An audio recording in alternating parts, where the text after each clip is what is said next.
All right, without further ado, good morning and welcome to the 2023 Military Ethics Case Competition at the U.S. Naval Academy. This round we will hear from the team from the United States Air Force Academy as they discuss their solution to this year's case, nipping toxic leadership in the bud. This round will proceed in two halves. First, we will have a 30-minute presentation session where the team will give their presentation on the topic at hand. I will give warnings when there are 5 minutes and 1 minute remaining in the presentation time. Judges will then have a few minutes to enter their scores following the guideline criteria on page 1. Next, we will have a 20-minute question and answer session involving the judges and the competitors. Teams may huddle after questions if they desire, and any number of team members may respond to any question. I will give 3 and 1 minute warnings towards the end of the 20-minute Q&A. All judges may ask one question with follow-ups as time permits. And at the end of the Q&A, judges will finalize scoring. And since this is the last round, I will collect all the scoring sheets for all the teams. So without further ado, your 30-minute timer will start as soon as you start speaking. Well, good morning, gentlemen. Thank you so much for welcoming us today and allowing us the opportunity to share our proposal with you. I'm Cadet First Class Mackenzie Bloom. I'm Cadet First Class Austin Lane. I'm Cadet Second Class Jacob Teresi. And I'm Cadet Second Class Alex Simmons. And I'd like to start off today with a little personal anecdote. When I was a freshman at the United States Air Force Academy, my squadron commander was Cadet First Class Cole Resnick. And Cadet First Class Cole Resnick was not a general, was not an admiral, was not the wing commander, but he was the best leader I ever had. His car was also the nicest car I ever drove. It was a gray Jeep Cherokee, and I'm not usually a Jeep guy, but this thing had speakers and subwoofers and leather seats, and I drove it off a cliff. My buddy and I had gone down to go skiing, great car to take skiing, and Cole had left the car in first, as some people are wont to do. Josh turned the car on, and it immediately ran over the cliff. That was a little scary. Took out a tree, but the Jeep was fine. I mean, for the love of God, it's a Jeep. Didn't seem like a big deal at the time, so we figured, oh well, what the heck? We don't have to worry about it. Car looks fine. Got it out of the, got it off the little ledge fine. Everything worked out okay. No harm, no foul. We don't need to talk to Cole about it. Unfortunately, it was about a month later that I got caught tolerating alcohol in the dorms with some other freshmen, and so Cole was assigned to be my mentor, and he found out that I had taken his car over a cliff. Of course, the timing was not ideal, and I really looked up to Cole, so it cost me a lot to sort of lose his respect like that. The thing about Cole that made him such a good leader, though, was that he never took it to an extreme. He was stern with me when I needed to be stern, for doing stupid things like drinking in the dorms, and for doing stupid things like taking his car over a cliff. But he wasn't too stern. He was compassionate, and he helped me out when I really needed that help. Now let's talk about Captain Holly Graf. Captain Holly Graf was nothing like C1C Cole Resnick.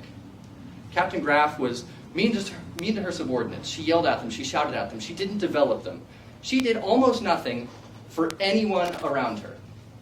So now that we've spoken a little bit about two sides of good and bad leadership, let's talk about the problem that we're really addressing here with our solution.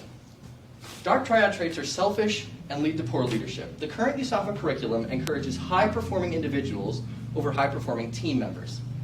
Dark triad traits, I'm sure you've heard of them. I'm sure you've heard of them in the other presentations today, and they're kind of hot in the behavioral science community right now, so you probably know a little bit about them.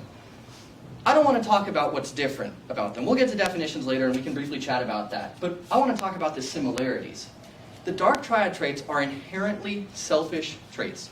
Narcissism requires you to believe that you are more important and better than everyone else around you. Psychopathy means that you're unable to care about others around you. And finally, Machiavellianism is the capacity to manipulate others without having concern for them as an end. So very Kantian in that particular regard. Studies demonstrate that dark triad traits lead to poor leadership. The people who possess these traits tend not to be good leaders. And that kind of checks out with reality. Think about bad leaders you've all had. Think about the bad leaders you've seen. Probably you can assess them to have one or more of these traits to varying degrees. So now let's talk about the solution. The USAFA curriculum should create leaders of character by encouraging continence and ideally virtue via a stronger emphasis on teamwork. So I'm going to run you through a brief little framework of what we're going to talk about. I'm going to give you some definitions, and then I'm going to talk about the dark triad and how that connects to virtue, specifically Aristotelian virtue. Then we're going to talk about the current system and how to fix it, our solutions, and we're going to address some counter-arguments before opening up for questions. So, let's talk about the stakeholders in this problem. After all, why should we care?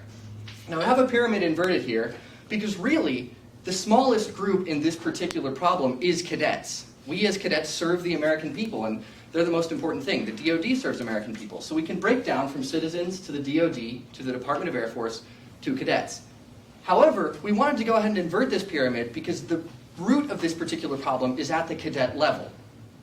So let's talk now about some definitions. This is an Aristotelian definition of virtue. We go from incontinence to continence to vice, or to virtue, pardon. And vice is on the other end, but truly vicious people are fairly uncommon. So we'll only mention those in passing. Incontinence is knowing the good, but being unable to do the good. So think a cookie example. You know you shouldn't steal the cookie, but you do it anyway. Continence is knowing the good and doing the good, but not for the right reason. So you know you shouldn't steal the cookie, and you don't steal the cookie because your mother's going to spank you if you do that. Virtue is knowing the good and doing the good for the right reason. You don't steal the cookie because you know it's right to eat vegetables, and you know that you'll feel better after eating vegetables. So let's talk about the golden mean. And this is Aristotle's other big idea about what virtue truly is. Aristotle locates virtue between vice on one side and vice on the other side. Cowardice is a complete lack of virtue. Someone isn't courageous, for example. Rashness is too much courage, so you charge into the breach without regard for yourself or other men, and without regard for the mission. Courage lies smack dab in the middle. You are reasonably courageous. You can think, and you're brave when you need to be, but you're also not rash. Slide, please. So, you've probably seen the dark triad and diagrams that look a lot like this, where we define them, we talk about their differences, and we have some brief overlap. I prefer to look at them like this. Slide, please. I locate them on one end of the virtue-vice spectrum. So we have narcissism, which is extreme confidence, so much confidence that it's overwhelming and not in fact helpful. On the other end, of course, is meekness, so we don't want to go the other direction. The same can be said of Machiavellianism and psychopathy. In the middle, we have what we're really looking for in leaders, which is confidence. We want people to be knowledgeable about their people, but not willing to manipulate them, not completely ignorant either, and compassionate about their people. Slide, please. So now we're going to finish up with a couple of assumptions that we made in order to solve this case. The first is that the dark triad corresponds to poor leadership in a career. That should check out with personal experience. Again, think of those bad leaders. They generally exhibit some of these traits. The second is that personalities and traits are changeable, but only to a certain extent. This is both empirically demonstrated and, again, as is most important with philosophical and empirical evidence, checks out with our own experience. This is from a study done by Robin et al. In 2001. Overall, the findings are consistent with perspective that personality traits exhibit considerable continuity over time, yet can change in systematic ways. In other words, it's really hard to make a completely vicious person completely virtuous. But we can take you from incontinent to continent or continent to virtuous. Thirdly, cases like that of Captain Holly Graf are not isolated. These are usually pretty public cases, especially in the case of Captain Graf. But bad leaders and toxic leaders exist DoD-wide, not simply in small isolated pockets like Captain Graf. Finally, personality tests are incapable of testing for true virtue. This one is mostly just an experience check. How many of you, as leaders, would want to know your subordinates only through dilution to data? To really know someone, you need to look them in the eye and talk to them. And for that reason, we decided we didn't want to deprive people of the opportunity to enter the academy based on some numbers about them. We thought it was more important that we see them for ourselves. So I'm going to go ahead and pass over to Cadet Lane to talk about the first step of our solution, the step which comes before the academy.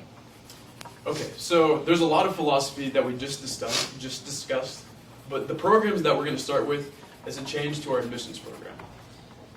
Truly vicious and selfish people cannot be taught to be virtuous, as we talked about. So if we start allowing people that are bad from the get-go, bad apples, there's no way 4 years is going to change them enough where they can become selfless officers who are committed to service.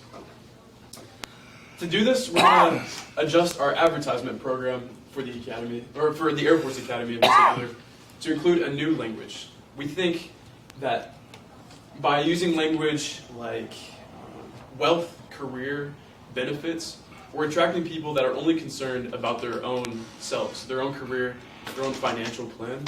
Or instead, we need to start talking about service, heroism, things that you can do for your team and your country. We're also going to talk to recruiters and change the language about how they're recruiting. I know when I was recruited to the Air Force Academy, they gave me a t-shirt and they talked about free education, but I believe that that is not good enough if we're trying to attract people that are selfless. Okay, so when you open up the Academy admissions page, this is the first thing that you'll see. Cadets at the United States Air Force Academy receive a world-class education. It also includes language like prepares them for careers and make an immediate impact future of the country. It's all very individual. It's implying that by applying for the Air Force Academy, you're doing the best thing for yourself, which in my mind is a nightmare. We want people to come to the Air Force Academy because they want to make a difference in the country itself.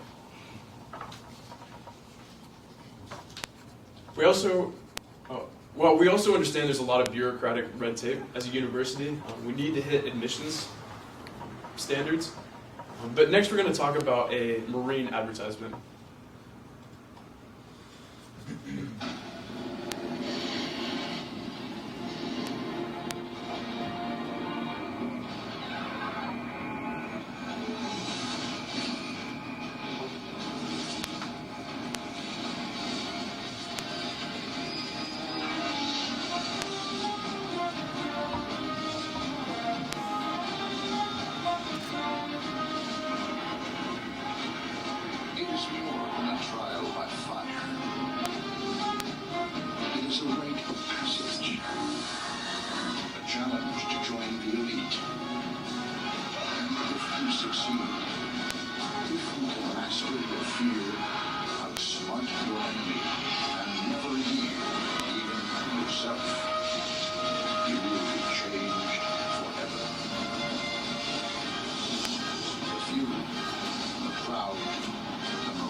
Okay, so the first time that we saw this commercial, we thought it was silly. It was maybe like a Lord of the Rings or a Star Wars type of advertisement. But then we really started to break down what it was saying, and it was advertising a potential to be heroic, a potential for service, honor, and sacrifice. And it turns out people wanted to do that. This was one of the most successful advertisements in 2006 for the Marines, and we are advocating for a return to values like service, honor, self-sacrifice. Another example for a government agency that uses this type of language is the Peace Corps. In this front page for volunteering for the Peace Corps, they use language like serve boldly, partnerships, building relationships. And all these words are about making a difference for others, for building a team that is not motivated by selfish reasons. Nowhere on here does it talk about how it bolsters a career or how much you get paid. And instead, it's about what you can do for others.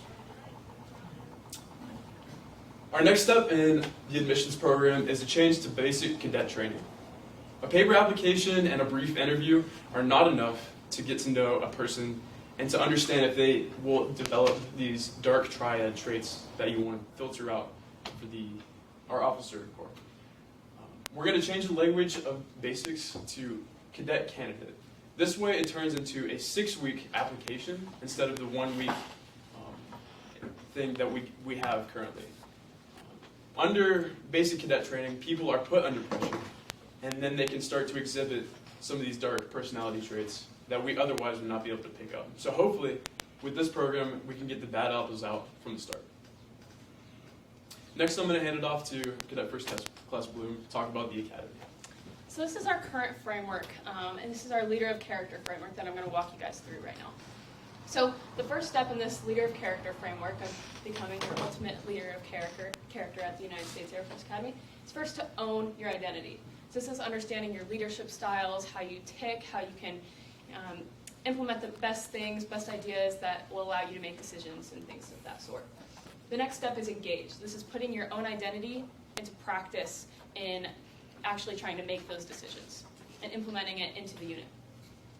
The next step is practice. So this is a continual habituation of this practice of constantly trying to figure out the way that you can work into the system and make those changes and make those decisions in the best way possible for you. Now finally, you become a leader of character after working through all these three steps. I want you to notice here, though, that this is the first step in this entire process that it mentions others. And it mentions it second under leader of character, of lifting others. So now I'm going to talk about the good and the bad of this framework. So again, the good and the bad. This has a great intention. We really like the idea of first understanding yourself, owning your identity, owning your own practice. However, we don't think it takes it to the next step, which is actually implementing it and using this to affect other people as well. So implementation, you're graded individually. You're graded on your own grades, your own military performance, your own physical performance in athletics, and physical fitness tests.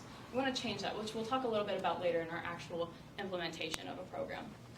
Again, it's very individualized and others instead of others focused, which is what we want to get to. So, I'm going to talk to you a little bit about virtue, like we hit on earlier. So, Aristotle mentions virtue, and he mentions this idea of hexis. Hexis is the culmination or the state that we want to achieve of being virtuous. Like we mentioned earlier, you go from incontinence to continent to virtuous. And this culminating state of doing the right thing for the right reason at the right time for the sake of the good itself is this virtue that we want to achieve. Now, a definition, just to hit on what virtue means from Cambridge Dictionary, is a good moral quality in a person, or the general quality of being morally good. So again, this hexis is what we want to achieve, and we want a program that incentivizes this, that we can put into practice and exercise these actual virtues. And now to hit this home, I will quote two different quotes from Aristotle's Nicomachean Ethics in which he actually talks about this. The first, but the virtues we do acquire by first exercising them, just as happens in the arts. Anything that we have to learn, we do by actually learning. We do learn by actually doing it. People become builders by building, and instrumentalists by playing instruments. Similarly, we become just by performing just acts, temperate by performing temperate ones, brave by performing brave ones. And further, it is the way that we behave in our dealings with other people that makes us just or unjust, and the way that we behave in the face of danger, accustoming ourselves to be timid or confident, that makes us brave or cowardly. Similarly, with situations involving desires and angry feelings, some people become temperate and patient from one kind of conduct in such situations, like others licentious or choleric from another. In a word then, like activities produce like dispositions. And with that, I'll leave it to Cadet Teresi to talk about our actual implementation of this program. Right, so while Cadet Lane addressed the first phase of our plan for addressing the curriculum at the Academy, this is going to be our second phase, and what's going to occur once cadets pass that cadet candidate phase. Now, as Cadet Bloom also just mentioned, we need some way within the system, within the structure of the Academy's curriculum itself, that first establishes what is the right thing for cadets, and then, once they know what that right thing is, encourages them to continue acting on that right thing until eventually, through these aspects of virtue that we talked about, it becomes second nature. They do the right thing for the sake of doing the right thing. Now, getting back to the start of that, what would this system look like? What would that structure look like? Well, here's our proposal. It's a two-tiered grading system. As the Academy, the Air Force Academy exists now, we have our GPA, MPA, and PEA. It's grade point average, physical education average, and military performance average. These are all individual scores that are reflective of how you yourself are performing within your unit, within your classes, and down in PE classes, etc. So, we also have a squadron ranking. There's 40 squadrons at the cadet wing. However, this doesn't really mean much. The squadron that's ranked number 1, maybe they could eat their burger in Mitchell Hall 5 minutes sooner than the rest.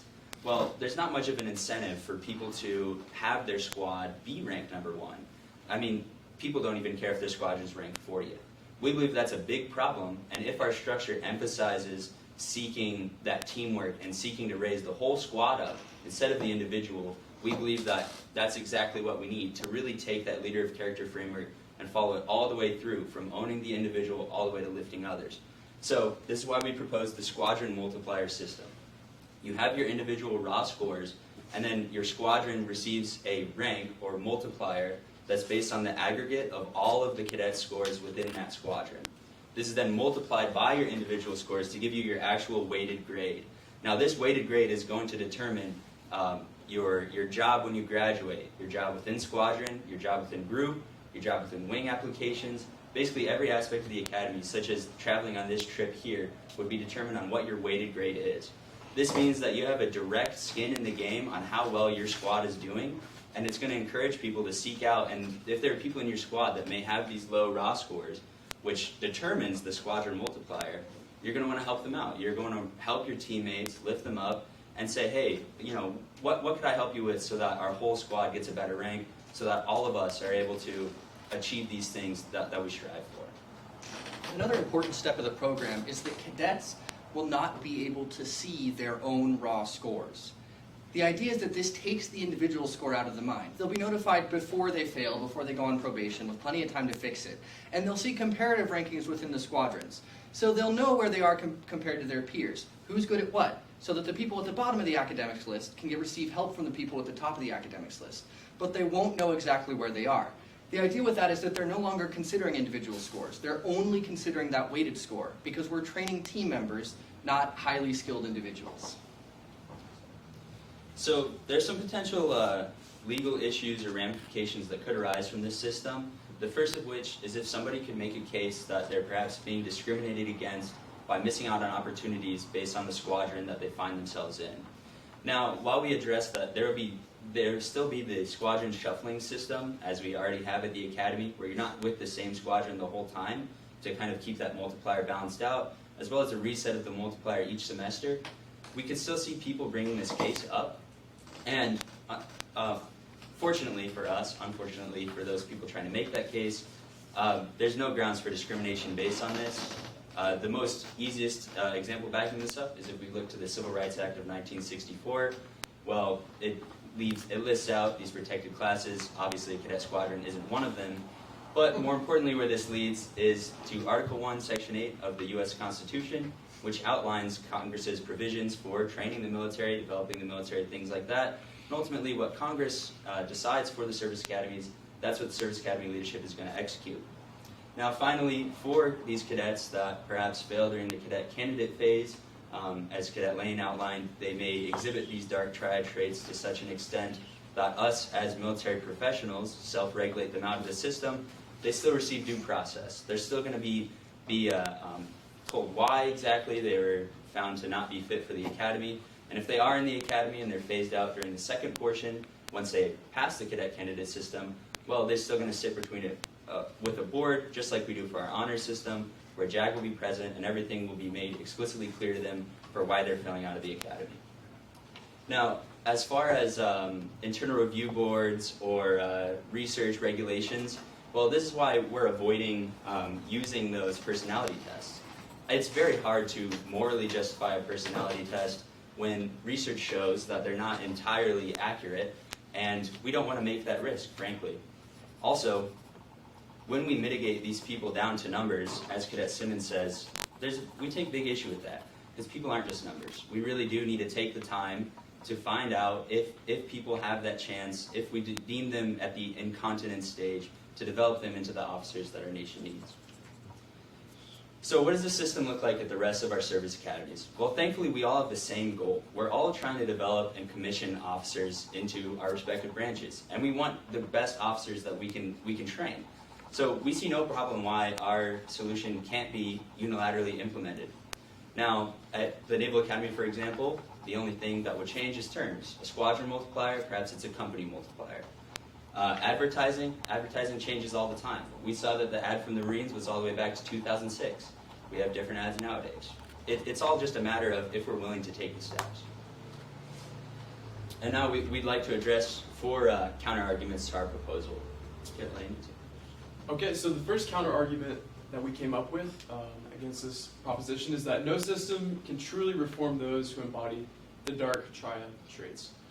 So to address this issue, that's why we're implementing this new admissions program. We're going to try to attract people that don't have any need for dark triad traits in the first place. Now let's say somebody truly psychopathic or Machiavellian slips through the cracks. Hopefully, by having this 6-week basic cadet training admissions process, we'll be able to catch those people before they can make it up and commission as lieutenants. The second counter-argument we're dealing with a lot is that emphasizing teamwork doesn't necessarily teach cadets virtue, which is doing the good because they want to do the good and for no other reason.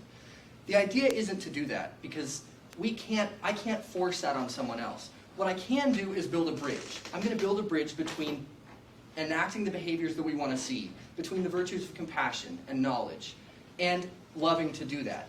The idea being that by providing incentives for teamwork and teamwork-oriented virtues, people will start doing them. And once they start doing them, they will realize that it feels good. And at that point, we've reached virtue. You're doing the good for its own sake. So counter argument 3, that the bulk of this problem does not lie in the pipeline itself, and that it may be a bigger organizational problem. Now, Vice Dean of UCCS, George E. Reed, mentions this and brings it up in his new book, Tarnished, Toxic Leadership in the Military. In the chapter titled Mitigating Toxic Leadership, he talks about this organizational problem and 3 potential fixes that we also kind of address in this presentation. So the first, linear feedback, with evaluations going up and down the chain. Leading back into the builder analogy from the quote that I read, a builder doesn't just build and then keep building and get better. He has to receive feedback, whether that be through the actual building itself or through others that are watching the process as well. Next, willingness to relinquish leaders from command, as was more common in World War II and other times. Now, this kind of talks about what Cadet Lane was bringing up earlier. Not only relinquishing people who we see with these dark traits in the admissions process and through the basic cadet training, but also as well through the entire program of a pipeline of the service academy. And lastly, interpersonal skills development. This is what our entire program is seeking to address. And finally, for the final counter-argument, which people argue that this highly individualized ethic that we have at the Air Force Academy is important and as well as we're assuming, going off the assumption that this is also an issue at other academies based on the system that we have. They're assuming that this ethic is necessary to develop those officers of renown, such as Admiral Stockdale or our Captain Saijan, and we need this. We need to encourage these people, or else we wouldn't have these officers throughout history. Now, the problem is that this is almost a misargument, because it isn't the individualization that made these men great. It was the fact that they devoted their lives to the team. They made that excellent sacrifice, and that's why we remember them this day. That's why they're regarded as the heroes that they are, because they recognize that teamwork, they achieved that teamwork, which is the end goal of our new system. Now, obviously, this starts with owning yourself as an individual, but what we need to emphasize is the teamwork that owning yourself leads to, and that's what our system hopes to achieve. So finally, we have some last considerations about our whole thing. The major one is that admitting that we can't develop everyone, any single person, into a leader of character, people would say that might diminish the value of the academies. We argue it's the exact opposite.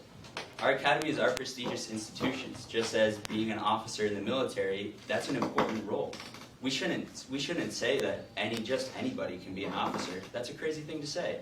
By admitting that it's a very hard thing to do, and it's going to be a very hard and challenging process, we're just reinforcing that prestige and that self-policing ethic that us as professionals, frankly, have to do.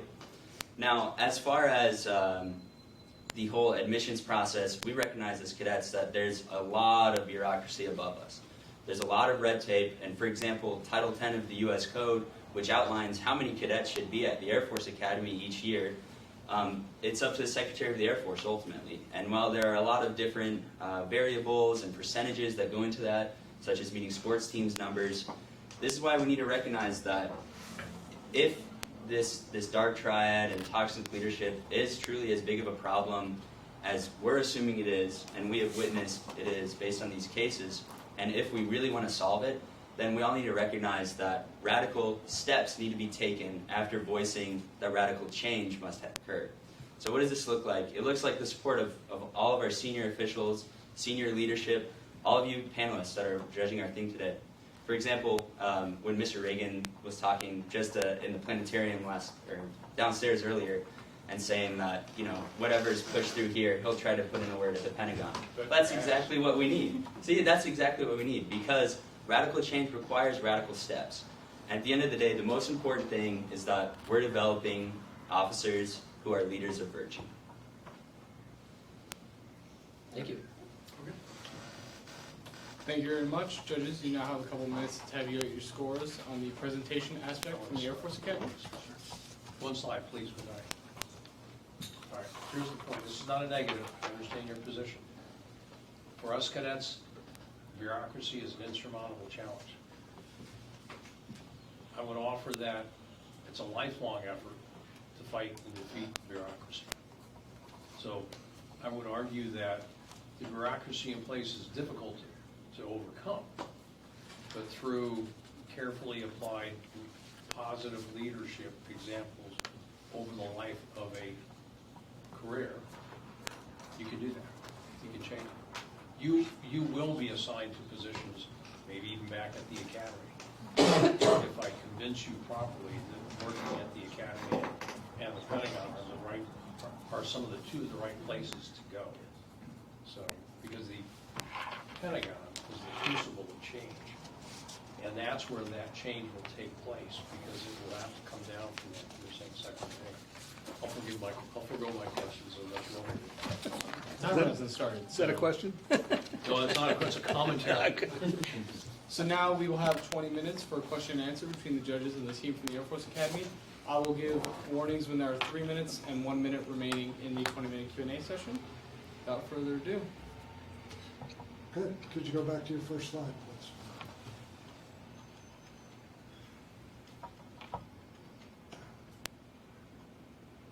I'm sorry, next slide. Second slide. Is this a cultural issue?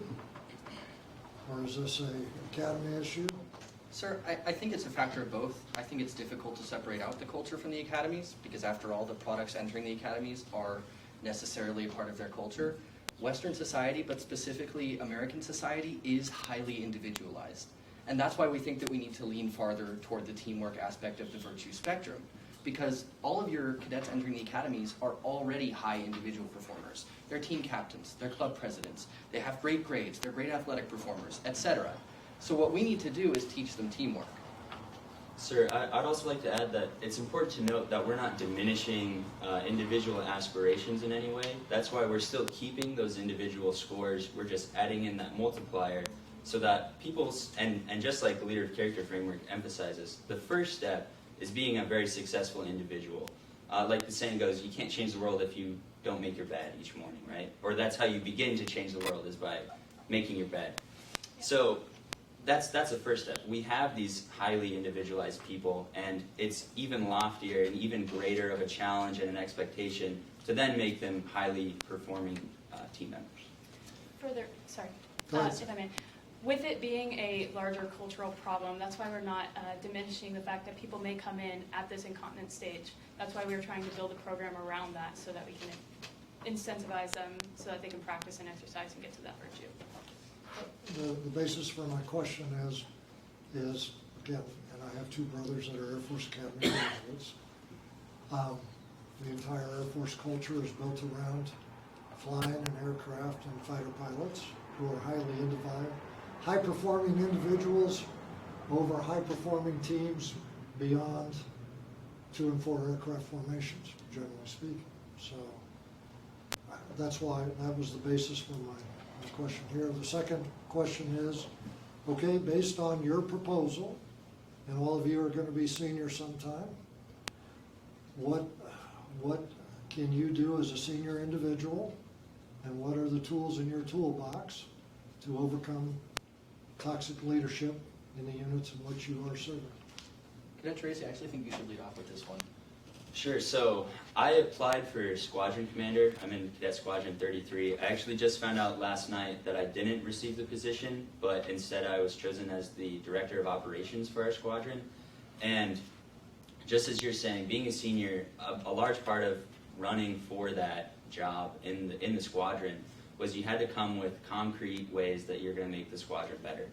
And I actually wanted to try out what we're proposing here today, and that's what I proposed to my squadron, where our stratification system at USAFA, right now it's very subjective, which a lot of people take complaint about, and there is some merit to that, but when it's people who don't regularly interact with the underclassmen, for example, because this teamwork isn't so instilled, then people complain about their strats because they could be high performers but get stratted lower.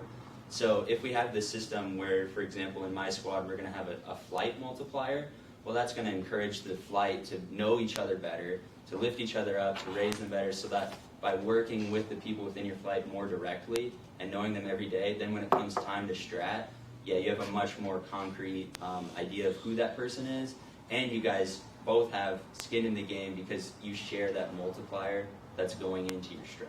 And for what it's worth, sir, Cadet Tracy actually mentioned that to me, and that was what convinced me to apply for Squadron Commander, which I haven't done yet. The interviews are coming on Monday, and I'm going to pitch the same idea. So I think there's actually a lot of potential for this idea to be implemented at lower levels and tested out before, expanding it to the entire program. But I guess a more succinct way to answer your question is just to lead by example, where we don't want dark triad traits.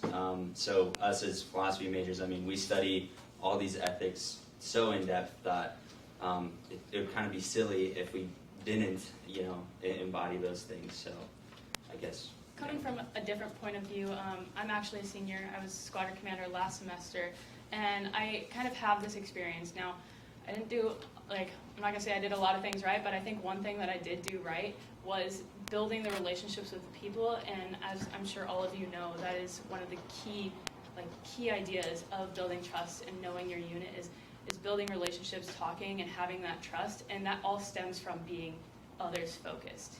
Setting aside a test that you may have tomorrow to talk to your people and figure out what's going wrong in the unit and things of that sort. So that's both the stratification side of things and also the people building things. Bravo, that was my point. Circulation, getting to know your people. You're right, it is about the example you set, but it is that leadership by walking around and getting to know your people that you touch lives and mitigate those people that don't meet the same. Okay, thank you. I have a question. I'll make an assumption. This program doesn't currently exist. This is just something you propose. Okay. Let me ask you a very fundamental question. Given the nature of the type of person that attends a service academy and the natural competitiveness among those individuals, how do you even get cadets or midshipmen or whoever to even buy into this, for lack of a better word, come to Jesus moment, that you're all going to work together in this nirvana and help the lower performers come up so that you can increase your multiplier and get a score?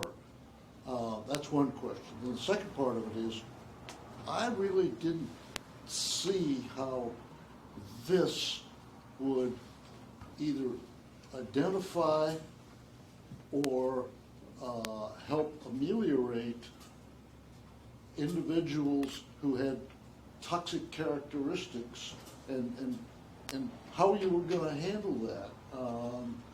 I didn't see anything about, maybe you do, peer reviews and collecting information and on individuals and what you do with that information, and if somebody's really, really bad news, sending it up to the superintendent with a recommendation saying, hey, this person ought to be out of here. I don't know if you do that kind of thing or not, but I just didn't see a solid program that addressed toxicity.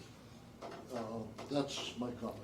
Well, let me take a crack at that competitiveness question, because right now, individual competition is the essence of the academies. That's right. We try to drive performance by pitting cadets against each other, essentially, right? Like if my PEA is better than Jacob's, I get more rewards than he does, I get more opportunities.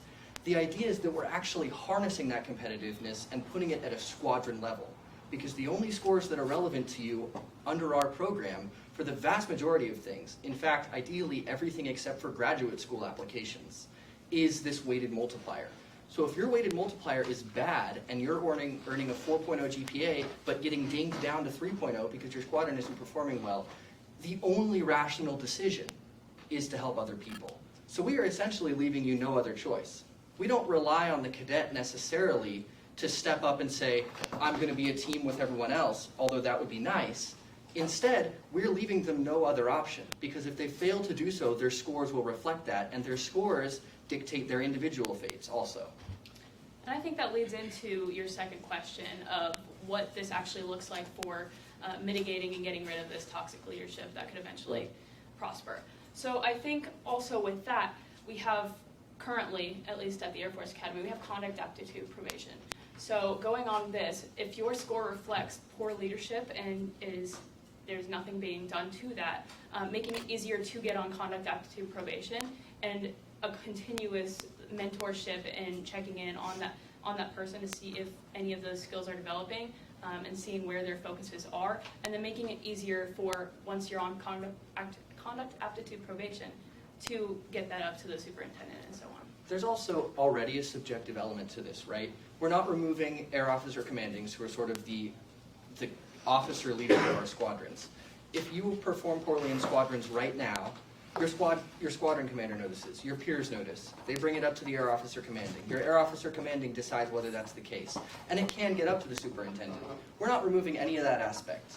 But what we want to avoid is assigning people a number for Machiavellianism, and if your number is too high, kicking you out.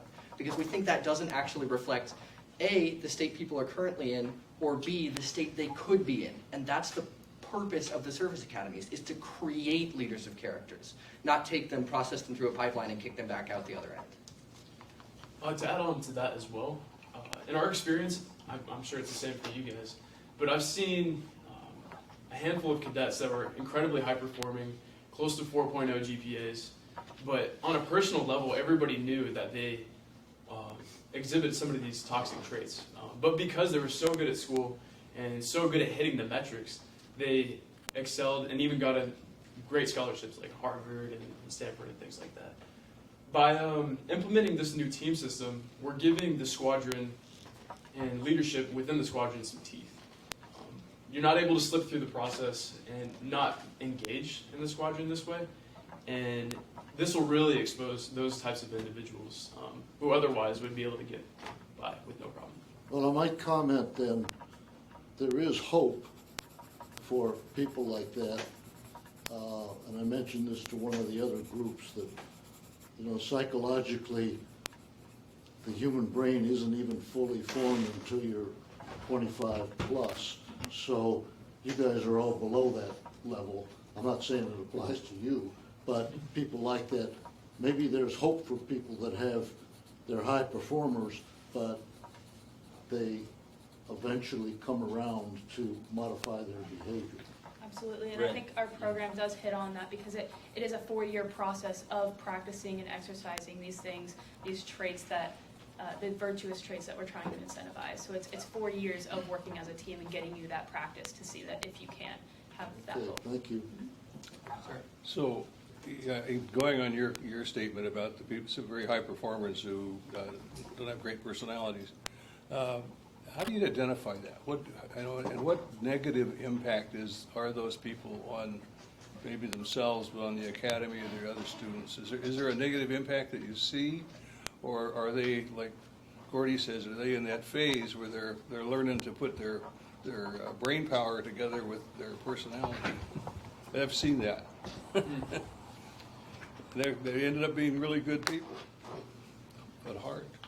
Yes, sir. Well, in my experience, they do tend to bring down the team a little bit, whether it's leading by diminishing other people around them, talking down to people. I've witnessed a lot of times that these people, if they don't contribute to the team, they can make it worse just by influencing with their personality and squad. It's very intangible, very subjective, and that's why it's so hard to identify these kind of people without like hard numbers like we've seen in the past. So, well, I think that's also why we're emphasizing this grading system. And as Cadet Bloom pointed out earlier, by having this grading system, you're forced to go out and interact with these people and with everyone in your squad. And just like you were getting at with that one question, by interacting with these people in squad, by being forced to do it, you are going to be forced to notice these little intricacies about their personality, perhaps, that may not be the greatest thing.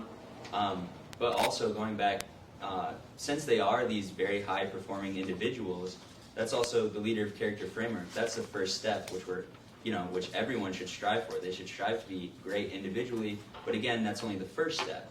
So yeah, these people do have a great degree of hope, and it's up to reach out to them and be those leaders in their lives that encourage them to take that individualism that they have and take it even further to then be a great team. To follow that up, I actually think it's even easier to identify people who are only high-performing individuals with this system, because they will be getting swift and immediate feedback on the fact that they're not working with the team enough. If you get a 4.0 GPA in your class, and you've crunched all the numbers and you know you're getting A's on all your tests, and you end up with a 3.0 GPA in the end, where you're not ranked where you want to be, you start to think to yourself, where did I go wrong? And the answer is you didn't work with your team enough. So you mentioned earlier that it's the GPA, it's your academic GPA that determines whether you're going to Stanford or Harvard or something else. Mm-hmm.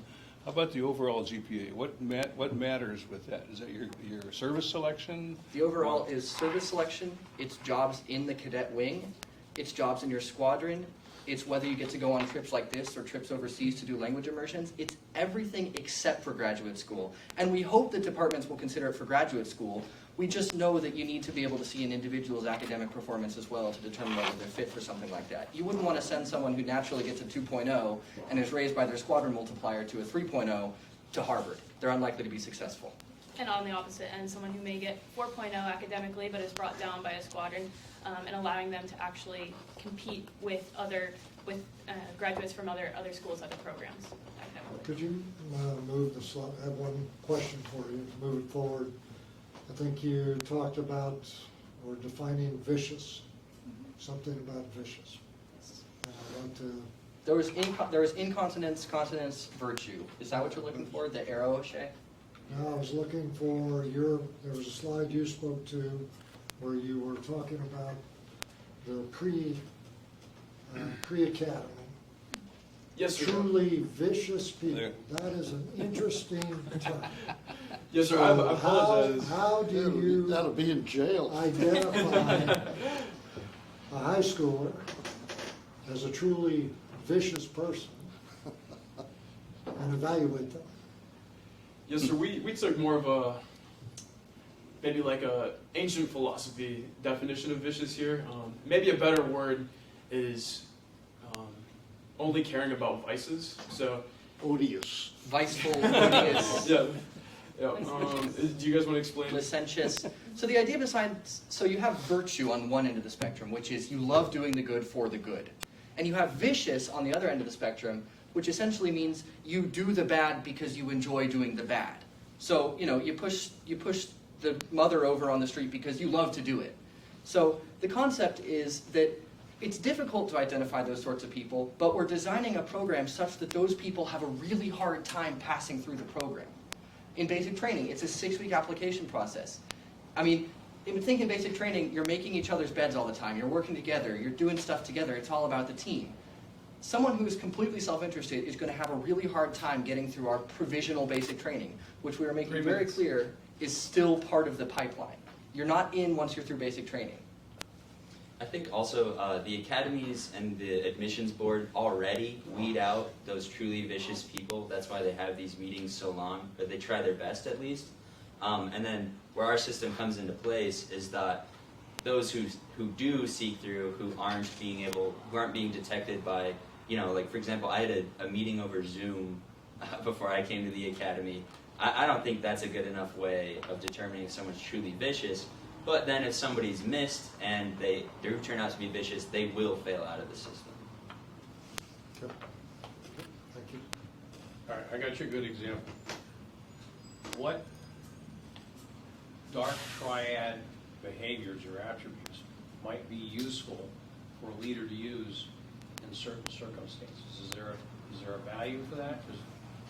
So I think that there is sometimes a value for that. We discussed a lot, what if someone who's truly all the way Machiavellian, totally willing to manipulate people for their own ends, ends up in a system where the only thing that's good for the leader is to help other people.